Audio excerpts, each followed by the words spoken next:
What are you doing with your time left? Sa natitira mong oras dito sa mundo?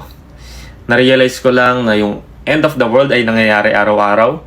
For some people, because they die. And if you die, wala nang reincarnation, wala nang second chance. Hebrews 9 verse 27, after death comes judgment. Hindi mo na kayang buhayin yung sarili mo to correct how you live your life. The Bible is very clear na lahat ng tao ay nagkasala. So lahat tayo deserve nating mapunta sa hell. We are hellbound. Kaya nga sabi sa Book of John, lahat tayo ay condemned na. Kaya nga dumating si Jesus para iligtas tayo. That's why it said, whoever does not believe in Jesus is already condemned. Kasi in the first place, condemned na tayo. Kailangan natin ng Savior. We are a sinner that needed a Savior. And if you die in your sins without Jesus in your life, it's sad but it's true, but you will spend your eternity in hell.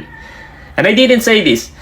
The Bible said this. God said this. So kung ayaw mo maniwala, don't take it against me. Take it to God. Unfair ba ang Diyos kapag may taong napunta sa hell? Of course not. Tignan nyo na lang yung amount ng chance na binibigay niya sa atin araw-araw. Yung 10 oras na nilalaan nyo sa kaka-email, sa pag-i-scroll, sa panonood ng k-drama.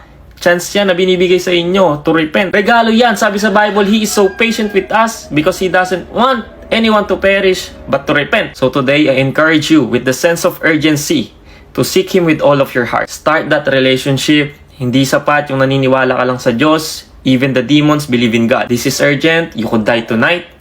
Who knows? No one knows. God knows.